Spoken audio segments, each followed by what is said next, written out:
Welcome to bird media. నేను వైష్ణవి. 2 దశాబ్దాలుగా తెలుగు రాష్ట్రాల్లో చర్చనీయాంశంగా కొనసాగుతున్న సినీ నటి ప్రత్యూష మృతి కేసులో సుప్రీంకోర్టు కీలక తీర్పిచ్చింది.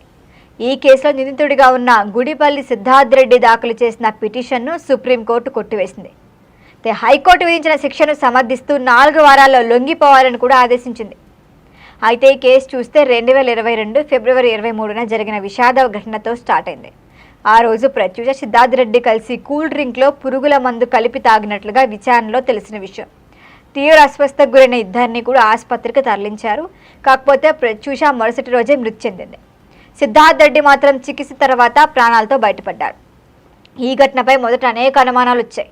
ముఖ్యంగా ప్రత్యూష తల్లి సరోజినీ దేవి తన కుమార్తెది హత్య అని ఆరోపిస్తూ దీర్ఘకాలంగా న్యాయ పోరాటాన్ని చేశారు. అయితే రాష్ట్ర ప్రభుత్వం నియమించిన వైద్యుల బృందం నివేదిక ప్రకారం ఆర్గానోఫాస్ఫేట్ విష ప్రభావం వల్ల ఆమె చనిపోయినట్లుగా తేలింది. అలాగే మరణానికి ముందు ఎలాంటి లైంగిక దాడి జరగలేదని కూడా స్పష్టం చేసింది. ఇక దర్యాప్తు బాధ్యతలు స్వీకరించిన సిబిఐ సిద్ధార్థ్ రెడ్డిపై ఐపీసీ సెక్షన్లు 306, 309 కింద కేసు నమోదు చేశాయి. ఇక 2004లో ట్రయల్ కోర్టు అతనికి 5 ఏళ్ల కఠిన కారాగార శిక్షనిచ్చింది. మరి దాని తర్వాత 2011లో హైకోర్టు ఈ శిక్షను 2 ఏళ్లకు తగ్గించి జరిమానాను కూడా పెంచింది. మరి ఈ తీర్పునే సవాల్ చేస్తూ సిద్ధార్థ్ రెడ్డి సుప్రీంకోర్టును ఆశ్రయించారు. ప్రత్యూష తల్లి కూడా దీనిపైన వేరుగానే అప్పీల్ దాఖలు చేశారు.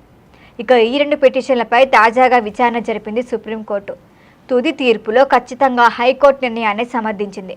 అదే సమయంలో ఈ కేసులో జరిగిన పోస్టు మార్టం విధానంపై కూడా చాలా వరకు అసంతృప్తిని వ్యక్తం చేసింది.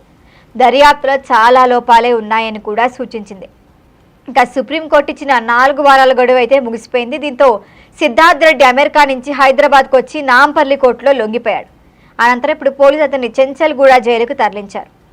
అయితే ఈ కేసు కేవలం ఒక వ్యక్తిగత విషాదం మాత్రమే కాదు, న్యాయ వ్యవస్థలో న్యాయం ఎంత నిదానంగా జరుగుతుందో, వాటి ప్రక్రియ ఎంత సజావుగా ఉండకుండా ఉంటుందో అన్న దానికి కూడా ఒక పెద్ద ఉదాహరణ. అసలు 24 ఏళ్ల పాటు కొనసాగిన ఈ కేసు చివరికి ఇప్పుడు ఒక నిర్ణయానికి రావటమే అసలు చెప్పాలంటే ఎంతో కొంత కుటుంబానికి న్యాయం జరిగినట్లే అని భావిస్తున్నారు. అయితే ప్రత్యూష కేసు మరొకసారి సమాజానికి ఒక గుణపాఠంలా మారింది. వ్యక్తిగత సంబంధాలు ఎంతటి పరిణామాలకు దారితీస్తాయో ఈ ఘటన చెప్తాను. అలాగే న్యాయం ఆలస్యమైన చివరికి తప్పకుండా జరుగుతుందనే సందేశాన్ని కూడా ఈ తీర్పు మరొకసారి తెలియజేసింది. దీనిపైన మరిన్ని అప్డేట్ల కోసం చూస్తూనే ఉండండి బర్డ్ మీడియా.